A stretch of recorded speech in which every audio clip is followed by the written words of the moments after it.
Hello అండి. అల్హమ్దులిల్లా first Ramzan అయితే complete అయిపోయింది. ఇక్కడ చూసేయండి, ఫస్ట్ అయితే మటన్ ఉడికించుకుంటున్నాను. ముందు వీడియోలో చూపించాను కదా, మటన్ ఉడికించేటప్పుడు, చికెన్ ఉడికించేటప్పుడు వేసే మసాలాలు అవే వేసాననమాట. అంతేనండి, అవి వేసి ఉప్పు పసుపు వేసి ఉడికించుకోవాలన్నమాట.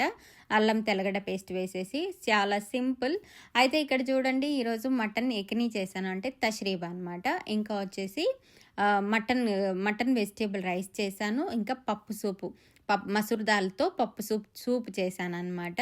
ఇంకా సమోసాలు అవి ఫ్రై చేశాను. దక్కుస్ టమాటా చేశాను. ఇక్కడైతే నేను మటన్ వెజిటేబుల్ రైస్ బయట వాళ్ళకి ఒక ఇద్దరికైతే ఫుడ్ పెట్టిచ్చేసానండి. అల్హమ్దులిల్లా ఫస్టేనే నేను ఒక ఇద్దరికైతే ఫుడ్ పెట్టాను. నాకు ఇలా ఫుడ్ పెట్టడం అంటే చాలా ఇష్టం అనమాట.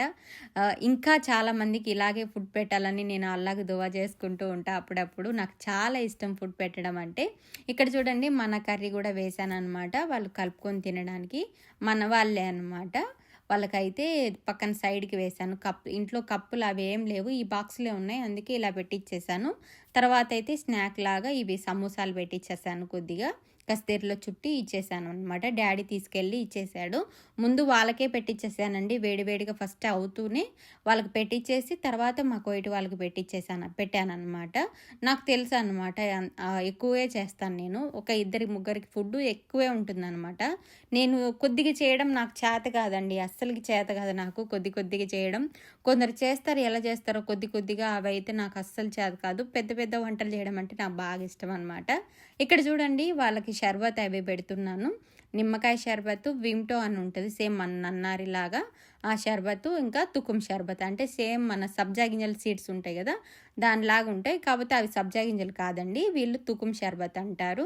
అవైతే షర్బత్లు అయితే చేసి పెట్టేశాను ఈరోజు. ఇంకా ఖర్జూరం చూడండి, ఇక్కడ ఖర్జూరం పెడుతున్నాను. ఇంకా వచ్చేసి ఆ 3 కప్పులలో వచ్చేసి ఒక కప్పులో చింతపండు డక్కుసు, ఒక కప్పులో వచ్చేసి కోయిట వాళ్ళ ఊరగాయ అనమాట, అది తుర్సి అంటారు, అది కూడా పెడుతున్నాను. ఇంకా వచ్చేసి టమాటా దక్కుసు కూడా.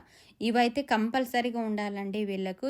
ఇప్పుడు నేను పెట్టే వాటిల్లో ఈ మంత్ అంతా కంపల్సరీగా ఉండేటివి, రొటీన్గా ఉండేటివి ఏంటివంటే ఈ పప్పు సూప్ అనమాట. ఇదైతే పప్పు సూపు, ఇంకా మటన్ ఎక్కిని పప్పు సూపు, ఇంకా వచ్చేసి సమోసా కుబ్బాలు అవైతే కంపల్సరీగా డైలీ ఉండాల్సిందే. షర్బత్తులు కంపల్సరీగా ఉండాల్సిందే, ఏం మారవు అనమాట, అవే ఉంటాయి. కాకపోతే కర్రీస్ రైసులు అయితే మారుతూ ఉంటాయి అన్నమాట. అంతేనండి. ఇక్కడ చూడండి పెట్టేస్తున్నాము. ఒక పక్క అజాన్ అవుతుంది, లేట్ అయిపోయింది అనమాట. డాడీ కూడా హెల్ప్ చేస్తున్నాడు నాకు. Thank you for watching, please support.